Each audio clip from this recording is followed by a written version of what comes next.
Hey, Thinksters! So in this video, I want to guide you through this blog article which I just released with the title "Freelance Developer: How to Code from Home and Earn Six Figures." And this is more like an industry report, so I use it. I used a lot of online sources like ZipRecruiter and other like other industry reports. It somehow reads like a bit of a scientific work because I just wanted to like um,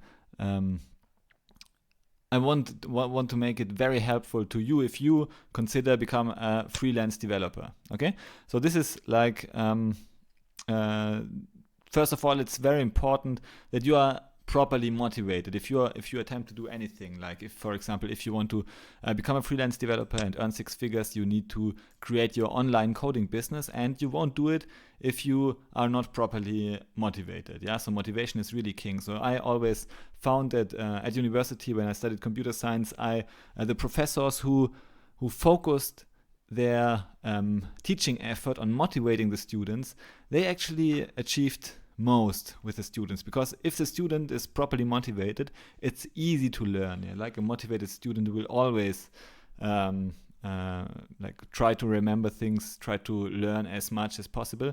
So I think it's very important to get a proper motivation. And if you want to like work from home, earn six-figure salary still, this is of course many people want to do it, and it's not easy. It's not an easy way of doing it in 2 to 3 months if you have no previous coding skills or business skills. But it's easy in a way. If you know the famous saying from Jim Rohn, it's easy to do, but it's also easy not to do. So if you know a few fundamentals, what to do, how to create this online business, that is thriving online business, it's very easy. But you need to do it on a daily basis. And if you are not properly motivated, you won't do it. Okay, so motivation is really important. That's why we are addressing questions like, why should you even consider working from home on your online business?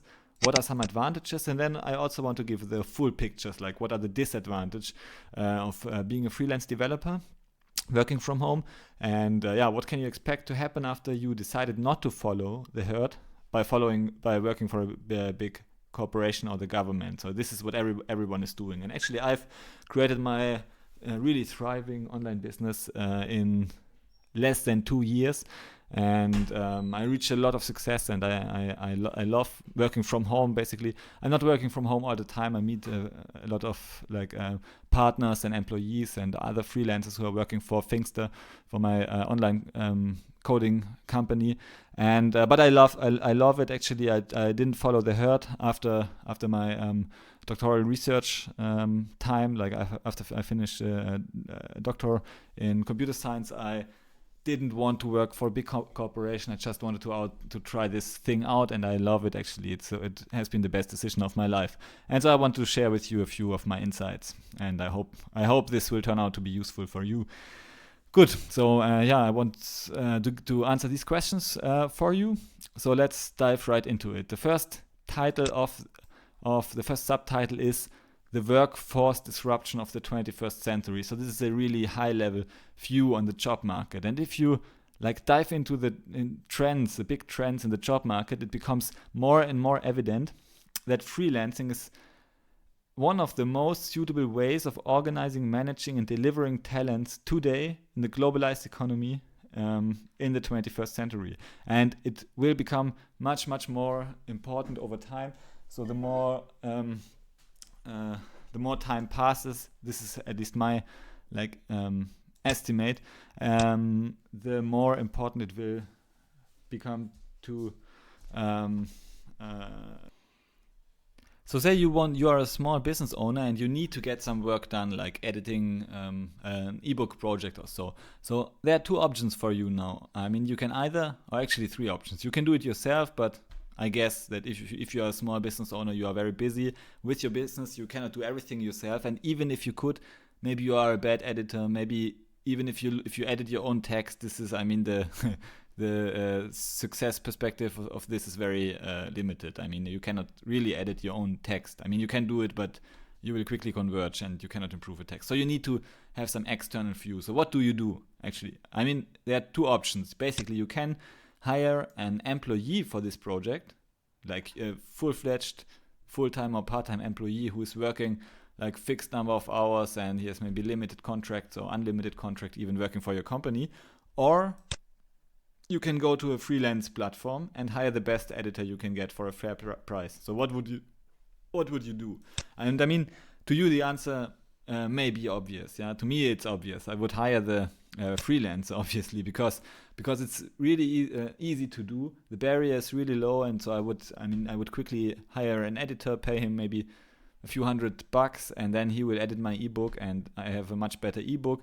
He has $800 or so, and we are both happy basically, and then we are going separate ways again. So this is like this project-based collaboration. It's in my opinion, it's the way we will see more and more in the 21st century. And online freelancing is not only a nice small idea or a niche idea, but it has the power to transform and ultimately dominate the organization of the world's talent. So in my opinion, more and more there will be highly paid, highly skilled freelancers who just sell their talent on freelancing platforms. And the talent is now publicly available. So if you have some talent and there's a market for your talent, then everybody can hire you. So if you're doing great work, if you're a talented person, then of course this will drive your prices up. So for you as a talented person, it's the best thing to do actually, yeah? To sell your skill in the broadest possible marketplace, like sell your skill to the world. I mean, there's no it's usually a bad idea to lock your talents in by working for a single company, because now there's no competition anymore. Now the single company owns you. So for example, today the best employees are going to Google or Facebook or Apple, and they work for Apple, and just they sell their talent exclusively for Apple and Google and Facebook and so on. And of course they pay them well, but I think those freelancers, they would even have much better situations. They would create much better situations for themselves and for their family with much more flexibility and even higher pay if they would just sell their talent on the open marketplace. So there are a lot of pro and counter argument to this, but this is just like a general trend I see. Freelancing is really coming, and if you look at the statistics, the number of self-employed freelancers is growing faster than the number of employees in really big economies like the US. Okay, and so if you sell your talent online, it's accessible to billions of creators and business owners, and it will become even more efficient in the future. I mean, efficiency is just increasing in the whole internet. Yeah, so all the friction over it goes away. It becomes really seamless and easy to hire talents for to finish some jobs, and it becomes transparent too. You will know what you have. I mean. So if you hire an employee, you often don't know who you actually hire. I mean, oftentimes you make a huge commitment as an employer. For this employee, you pay hundreds of thousands of dollars upfront, but you don't know actually how you don't know about the quality of work he can deliver for your company. So you are taking this huge bet. But on a freelancer platform, it's much easier to do. The overhead is very small. Actually, you just hire. You can see the quality ratings of freelancers, and this will make it very easy for you to hire them in the future. So it's like a obvious thing to me that if employers will prefer hiring freelancers, then over time we will see more and more of this hiring happening. Okay, good. You may not like the trend, but I think it's happening and you cannot do much against it. So I have some experience. I mean, I'm working as a freelancer myself, and I use the money to fund my online business, Thinkster.com. I hire even freelancers for Thinkster. So you see, I am at both sides of the equation. I do freelancing work for other people. I code for other people. I write for other people. I make videos and consulting for other people. But I also hire freelancers who work for me, who write for me, who do videos for Thinkster. I'm actually you can say I'm trading work. So I sell my skills, and from the proceeds I buy skills for my company. And by doing this in a smart way, you can create much more value than you could ever create yourself. So let's consider an example. So why is outsourcing genius? So say you are a very fast coder. So let's open an app that shows this design app. Okay, so say we have like Alice and we have Bob on two sides. Okay, Bob and now Alice is so both of them need to write some code. Both of them need to answer emails. Okay, so like for example, they are answering emails for clients, like customer service emails or so. Say Alice is a very quick coder, so she writes 10 lines of code per minute. So this is lines of code per minute. While Bob is really slow, he writes only 1 line of code per minute. But at the same time, Alice writes only 1 email per minute. While Bob is fast, he writes 10 emails per minute. Okay, now say both of them need to write 100 lines of code and answer 10 emails. So how much time would it cost them to do this actually? So say we have like 100 lines of code, which takes Alice 10 minutes, and she needs to answer 10 emails, which takes her, she has 1 email per minute, so it will take her 10 minutes too. Okay, so 10 lines of code and 1 email per minute. Okay, so in total it will take her 20 minutes to complete this task. Okay, now at the same time, Bob also has to write 100 lines of code, but it will take him 100 minutes. Yes, and at the same time he has to answer 10 emails. It takes him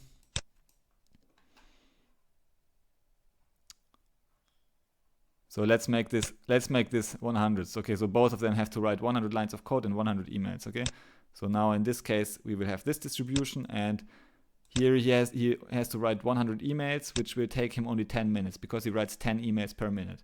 Okay, so in total, so here actually Alice took 110 minutes, and Bob also took 110 minutes. Okay, so both of them need 110 minutes to finish their tasks.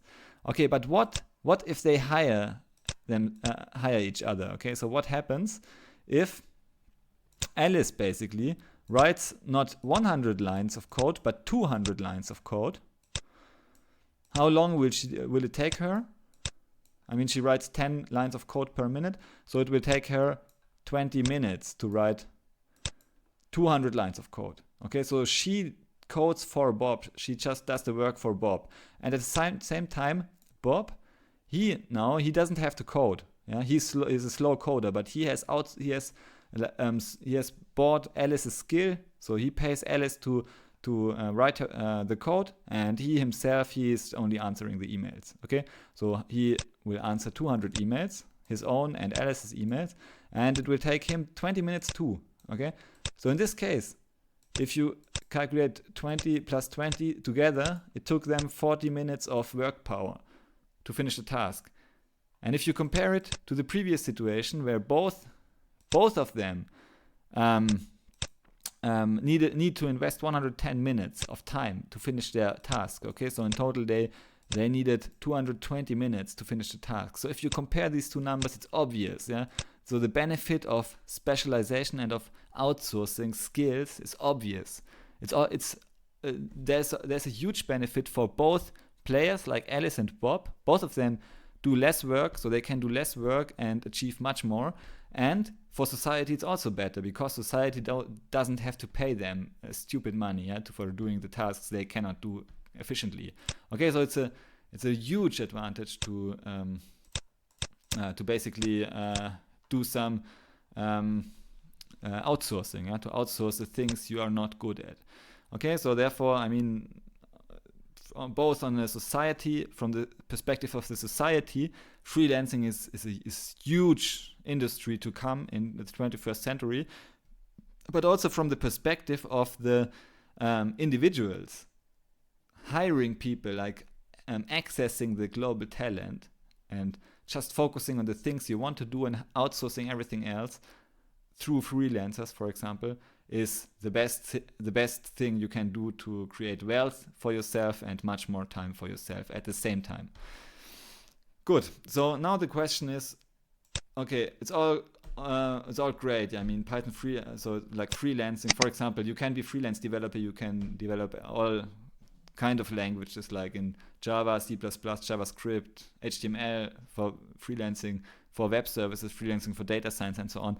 But I think one of the best, highest paid skills is Python these days. Python is a very hot programming language. So one thing is to become a Python freelancer. And this is a really attractive opportunity for all the people who are sympathetic with becoming a freelance developer.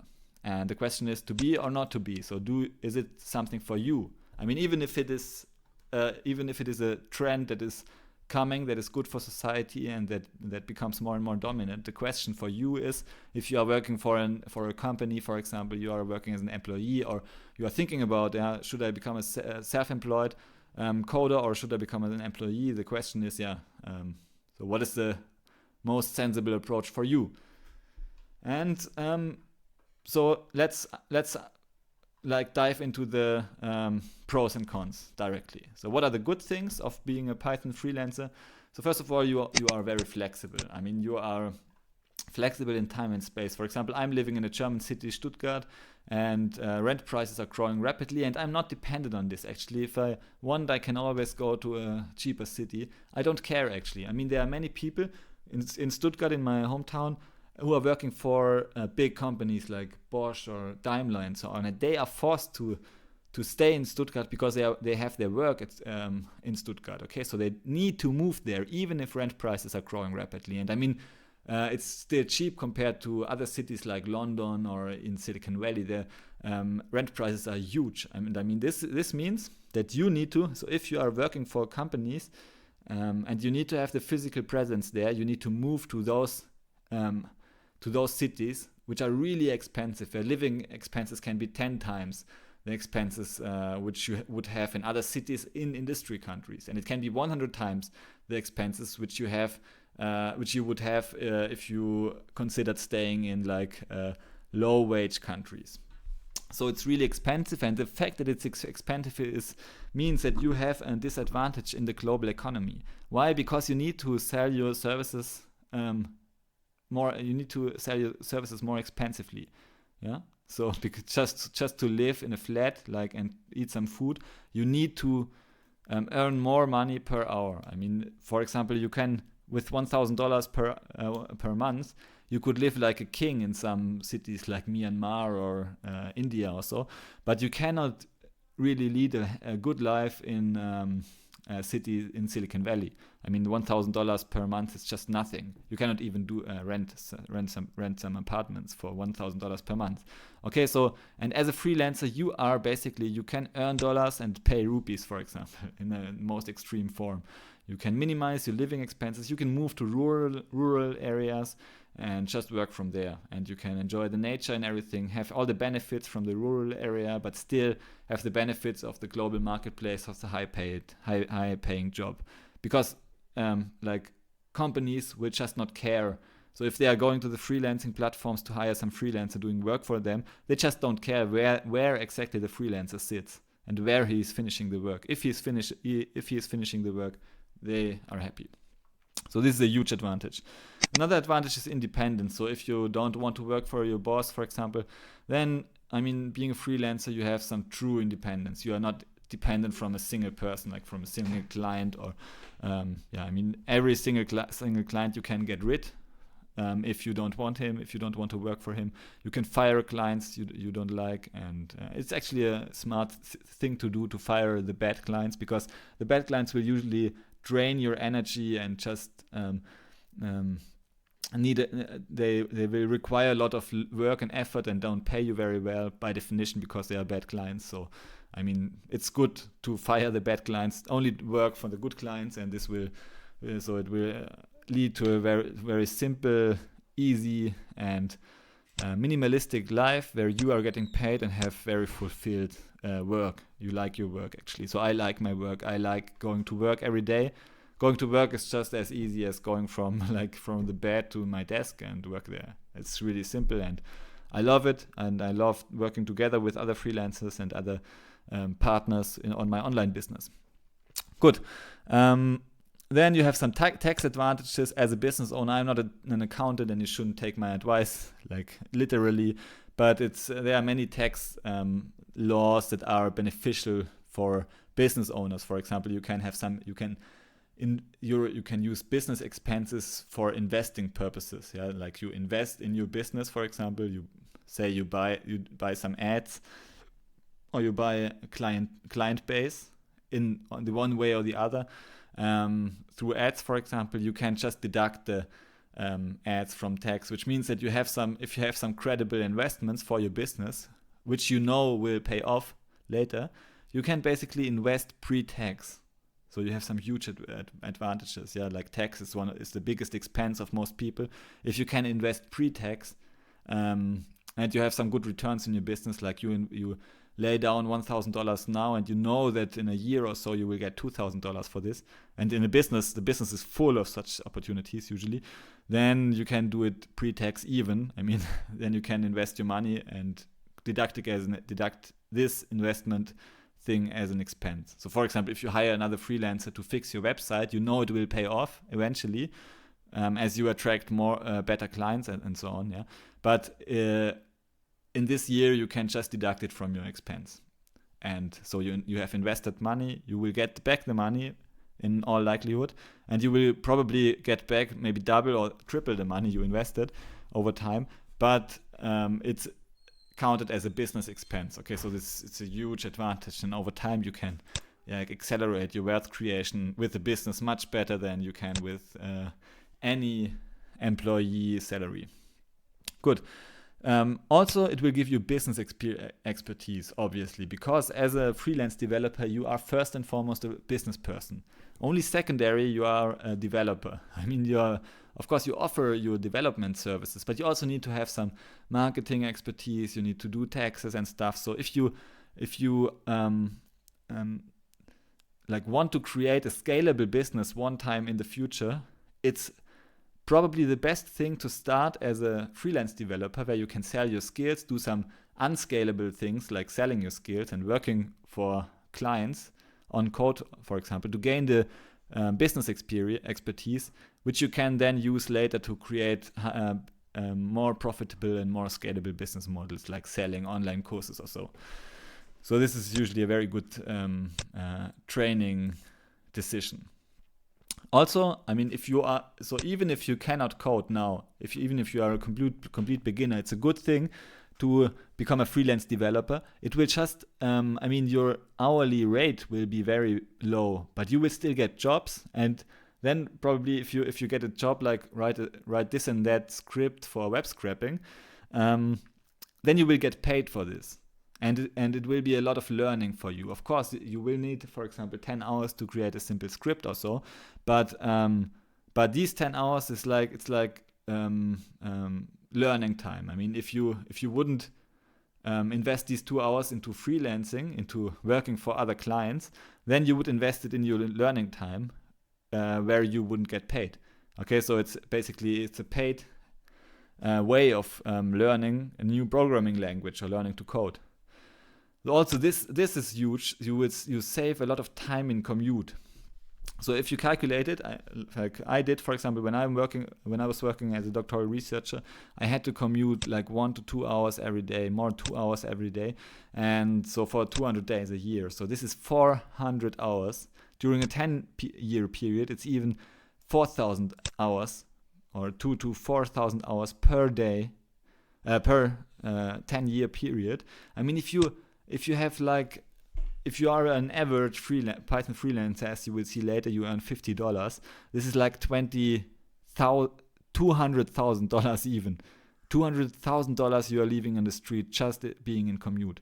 And of course, it's stressful too. I mean, being a lot of time in commute, it's like there are many happiness studies. You can Google them. It's just, I mean, if you have to travel 1 to 2 hours every day to work, then you will be much less happy in all likelihood than you would be if you wouldn't have to do this, actually. It's very simple. I mean, there are many studies that show this fact, actually. So, like, if you can skip this wasteful time in the day where you don't have relationships, I mean, of course, you may use it, for example, learning stuff or so, but you cannot use all the time in commute, actually. And oftentimes it's just like you just lie to yourself. It's just not useful time in like the vast majority of traveling time is just waste in a way, compared to other things you can do. I mean, there is always opportunity cost. Even if it has some benefit, you could do another thing that has even higher benefit. Yeah, so it can have really serious impact. It can cost you hundreds of thousands of dollars during a 10-year period, and even like millions of dollars during your career. So you should really look for ways to skip this commute time altogether. This will make your life so much simpler. And I mean, I never look back. Actually, I love it. I love it not to be forced to travel to work every day. Also, you have much more family time if you're working from home. I mean, you are very flexible. If your kid comes in, like my kid just came in, then you can just talk to your kid, and it's very easy. I mean, you are very flexible. You have more family time. You see your kids growing up, and you can participate in everything, like emotionally. It's you can do it. For example, if you are a mother, even, or a single mother, you can even do some freelancing here and there. It's a very flexible approach to life. And it's, as I already said, it's not a niche thing to do. It becomes more and more mainstream. It becomes more and more normal. And I mean, it may sound strange to you now, like leading this life, doing some freelance work from time to time in the evening, or even if you during the day as your kid is in school, for example. But it will become more normal. I mean, there are many things like riding horses has been a good job in the past sometime, but then the cars came along, and I mean, you could not really earn money with the horse business. I know it's a bad example, but the job market is just changing rapidly, and you cannot use the past to predict the future. And this is not even, I don't even have to predict the future to argue that freelancing is coming. You just have to look at the data, what is going on now. It's just like just seeing what is happening in the present. Good. So, but there are also some bad things. So what are they? So first of all, you don't have stability. Yeah. So it's hard to reach a stable income as a Python freelancer or as a freelance developer in general. And you only feel safe if you know exactly how much so if you are the person who feels only safe if you know exactly like to the dollar how much income you will bring home every month, you will be terrified in the beginning, especially in the beginning. And if you live from paycheck to paycheck, you don't have any buffer, then it can be terrifying as well. I mean, if you decide to go for this, you need to buffer like the lack of stability by saving some cash. Yeah, so like 20% of your income, you should always save 20% of your income and just put it on a bank account, or just save the cash until you have a very healthy cash position. Which can then buffer out these volatilities in your income. And then, of course, I mean, if you are just doing this counter argument is actually not so bad anymore. You won't be terrified. It's just like an monthly up and down, and you won't care too much if you have a full a year of income in cash, then you just don't care about these small volatility things. Yeah, you can think long term, and you won't have a problem here. But you need to do it. Actually, it requires some discipline. You can have bad clients; they exist, and I advise you to just get rid of them as fast as you can. You will know it. Probably you will know it like within a few interactions whether your client is a good client or a bad client. If he is a bad client, then just get rid of him and look for good clients. I mean, it's just not worth investing the time and investing the effort to try to adhere to bad clients requests. So you will save a lot of time and energy and ultimately money. Just fire them. Procrastination is a thing for many people. So if you are a procrastinator, of course, if you don't have your own boss, there is a disadvantage that no boss is pushing you to do anything.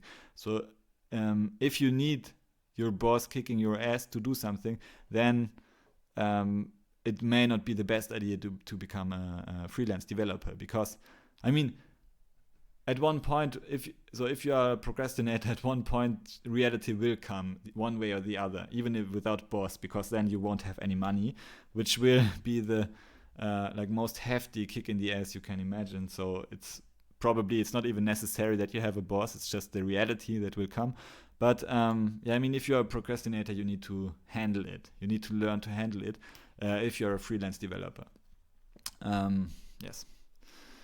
I don't think that there's more to say here. There are many ways of handling it, actually. I make a clear plan how you acquire clients and then follow it to the letter every day. Like, you need to have some discipline. Good. Then another disadvantage is legacy code. So if you are a freelancer working for other companies, then you need to handle the legacy code from those. But, I mean, those companies, they have already produced code bases, and now there's some nasty bug, and they hire you to find the bug. And you can do it, actually. You need to dive deep into the code base, learn everything about the code base. It will be a bit painful in the beginning, but over time you will get a knack out of it, and you will actually like it. And this means that the legacy code can be really ugly, and you need to handle it. So in Python, it's usually a bit better, because Python is a very clean language with good code style, and oftentimes Python code is well documented, and you will find a lot of documentation about bugs in the Python code. So Python code is better than other code bases like Haskell also. But even with Python code, you will have legacy code. This can be a disadvantage. But it's just, there's no such thing as free lunch. There's no free lunch, basically. Also competition. There's competition. There's competition everywhere. Actually, if there's competition, it's a good sign, because this means that there's something to get. If there's no competition, then I would be doubtful that there's something to get. For example, languages without competition are usually not worth mastering, because there's nobody who is hiring for these languages. If there's no code project in a certain language, then nobody will be interested in hiring persons who understand this language. Okay, so competition may feel bad from time to time to have competition, but it's the only thing actually that ensures, or one of the main things that ensures, that you are on the right path. So if there's competition, it's actually a good sign. This can be a problem if you are a very extroverted person that and you cannot really work for yourself. Then, working from home can be just the thing you don't want to do. But for many, for me, it's fine. I meet a lot of colleagues, former colleagues, and business partners, and so on, on a daily basis almost. But it's much better to work in a company where you have your colleagues, and so you have very, very stable social structure. If you cannot handle solitude. Okay, so this is, you should know yourself enough, good enough, well enough to decide what is what applies to you. So can you handle it, or can't you handle it? If you are a very extroverted person, then it might not be the best thing to become a freelance developer and work from home, because you're working from home, and this can be just a thing you don't want to do. Okay, so then we would skip this. So why is Python great, basically? Why is Python better than other languages? This is just Python is a very nice language. It's nice for those hot topics with machine learning and data science. There are also many ways so Python for web development is also great. We have Django and Flask apps, but it's never enough just to learn one language. For example, you need to know bash scripting, also you need to know how to set up servers, oftentimes databases and so on. So you just need to have an open mindset and learn everything that comes along, everything you need to solve the client's problems. And this is like, you shouldn't go out there and learn one language. You should go out there and solve problems and learn everything you need to solve the problem. So this is the right mindset which you should apply. And if you are a freelance developer, the good thing is that you will automatically get this mindset. You will automatically learn the things that are really relevant for you to become a valuable person in the marketplace and to solve some real problems. And okay, next question is, what's the hourly rate of a Python freelancer? The short answer is between $51 and $61 per hour. And this is, this is the average wage. And it can be easily achieved by every average Python developer over time. You need to be in the business for, say, 1 or 2 years, but this is enough to reach this level of income. And this, just in comparison, this is more than many university professors earn. So being an average Python developer will make you a higher earner, so high income, so you will earn more income than highly skilled employees like university professors. So probably for you it will become very difficult to reach the level of expertise of a university professor, but you can still reach his pay scale by becoming a freelance developer. Okay, so this is a very interesting takeaway. And so I just gave many sources for this. If you want, you can check out the blog article, so how I came up with these numbers. So from various independent sources, like that do not correlate, they are really independent. They have done their own measurements. I just compiled this number. So this is the average expected pay. And from my own experience, I can say, I earn already much more than this. And I'm not even there for 2 years or so. So it's really achievable. So next question is more a theoretical question. So $1.1 million. How much are you worth as an average Python coder? This is already the answer. So I've just used some means to value businesses. So if you value a business, you value the business based on its income, based on how much profit the business earns. And as a freelance developer, you are a small business. So if you could invest into so if you can, for example, buy 10 years or buy like the working power of one freelancer, how much would you pay for this freelancer? So if you could just you get all the profits of this person. So you have one person, you can invest in this person, and then this means you can pay him money once, and then you will get all the profits. He will just push through and become a freelance developer. You know this, and he will become at least average. How much would you pay for this business to own it? And actually, if you want to value this business, I just use a simple strategy. I calculate the yearly earnings, multiplied it with 10 to come up with a very rough estimate. So your yearly earnings will be 6 figures, $110,000 per year. You multiply it with 10.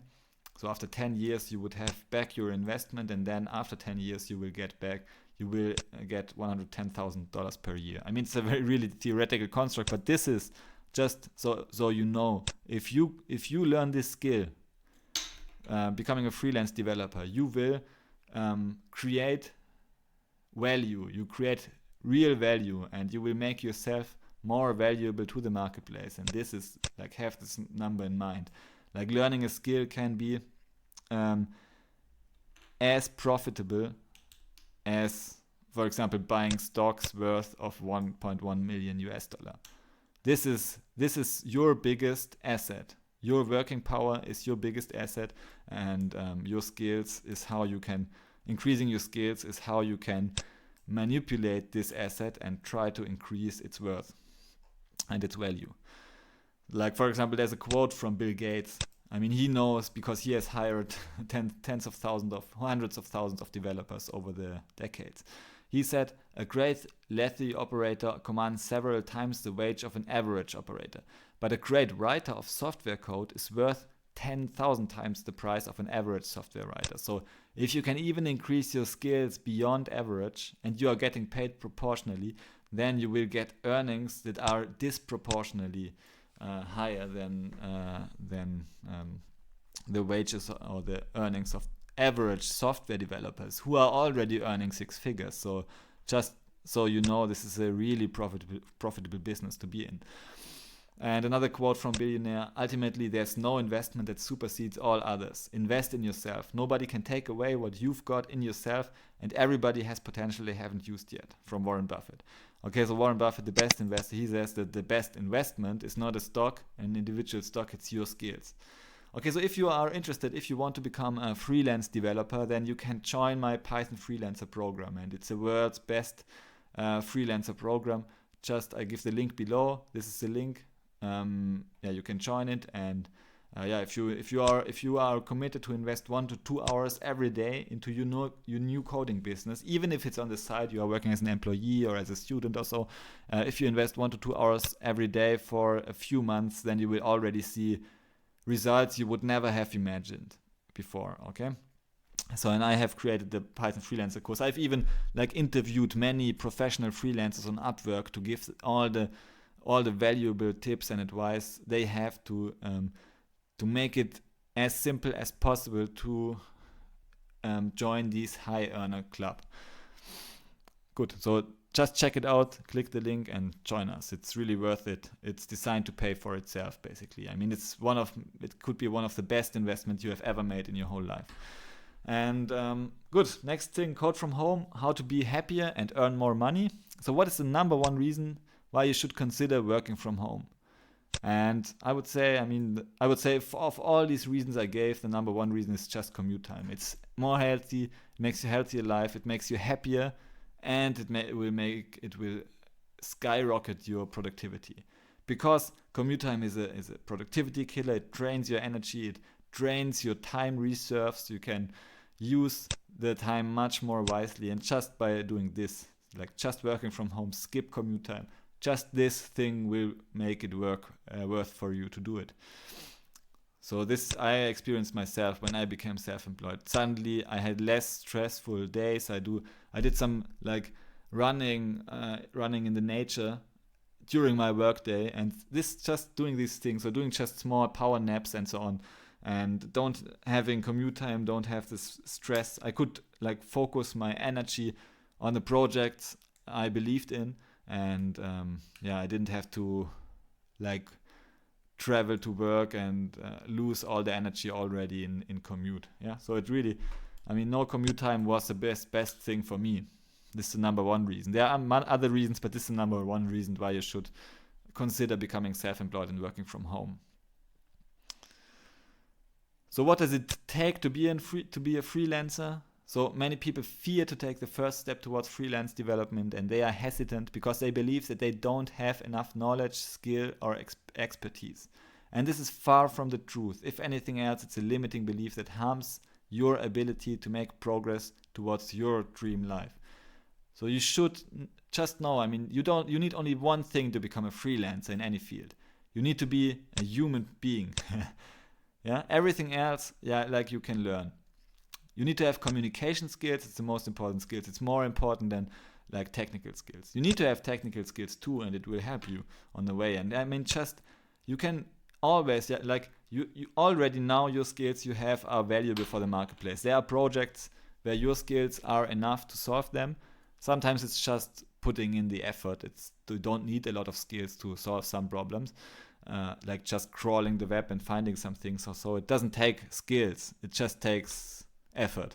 And so you already have value to the marketplace, and you should already start selling this value to the marketplace so that you know what is your current value to the marketplace, what is your hourly rate. And then you just improve your communication skills, you improve your technical skills, and you use the ability, you have the ability and ambition to learn. You want to learn and want to know how to solve the client's problems, and this is already enough in combination with some time to solve the problems, to earn money, and to manipulate your ability to earn money, to increase it, basically. So are you good enough to start earning money? Definitely. I've already said it. So how much do you have to learn? This was a question from Andre, one of my students. How much does he have to learn? Yeah, nothing more than he already has. Start right away, find your first project and just solve it. No matter how much time you need to solve it, but just solve it. And then you will get some confidence, your skills will increase, and the next time it will be easier. And you can go for more complicated, higher paid projects. But just start now. So there are many ways. I mean, if you are still fearful, you don't want to start now, then you can browse these archived freelance projects. So for example, if you go for the freelancer.com websites they have, so freelancer.com/archives, they have all the jobs the freelancing jobs that have ever been created there. I mean, you can browse it. Then, for example, you can search for Python, you can click on Python, and then you see the weeks from the year 2000 to the year 2020. Like, let's have a look at the last jobs that were posted. He need a Python Selenium coder. Something I want to get built. Instagram checker registration. You can solve these things. No matter your skills, you can solve them. It will take you time. You can just communicate plainly that you will need a few weeks to do it or so, and then you dive into it. Just do everything you need to do to solve this thing, deliver it, even if you have like a bad rating or so in the beginning. I mean, it's just about learning, yeah? And you can do it.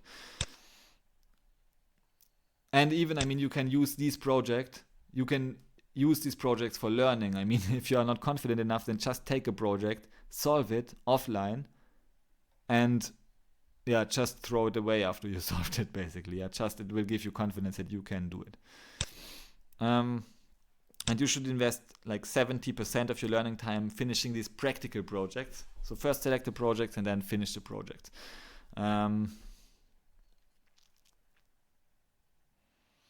Good, and the rest of the 30% of the time, obviously, you just learn. You read books in the field, you do courses and so on, but the vast majority of your learning time should be building practical projects. This is like the key thing. If you only take one thing from this video, then this is it. I mean, invest most of your time on practical projects, and your practical, valuable skills to the marketplace will explode in comparison to others. Other people just learn for the sake of learning. They just learn and learn and learn and never stop, and they learn the wrong things. And you should, I mean, if you just learn what you need to learn to solve problems, then you learn the right things to earn some money with this and get some positive feedback from the real world, which will make you very motivated to learn more and so on. So it's a positive cycle, upward spiral. And if you are interested in this, I mean, I have a lot of valuable tips in my free webinar. I mean, just check it out, blog.thinkster.com/webinar-freelancer, and you can sign up there, and it's free. And I will show you how to earn $3,000 per month as a Python freelancer, like specifically. What are some specific strategies to do this? Okay, so can you start freelancing as an intermediate level Python programmer? Yes, fourth time, you can do it. I mean, this just means that you will earn less money. But even intermediate programmer, you will already earn a lot of money. You will already earn $30, $40 per hour. So it's already great. I mean, if you're intermediate, maybe you will already earn $50 per hour as an average coder. So why not? I mean, why not start there and then just move up the earning potential over time? But wherever you are, you see it. I mean, even if you are not an intermediate, but a beginner, absolute beginner, then you will just start here. And then if you have the ambition, you will increase your learning, increase your skill, improve your skill level, and then this will push you to the right on the scale, and you will earn more and more dollars per hour. So you are neither too old nor too young to become a Python freelancer. Yeah. So if you are interested, then check out my free webinar, click the link below, check out the freelancer course. So the full-fledged freelancer course, it's a 3-month program, very simple to do. Just follow the steps and you will start earning money within 3 months as a Python freelancer. It will be the best investment in your whole life, in all likelihood. And thank you for listening to this video. I hope you like it, and see you in the next video. Bye.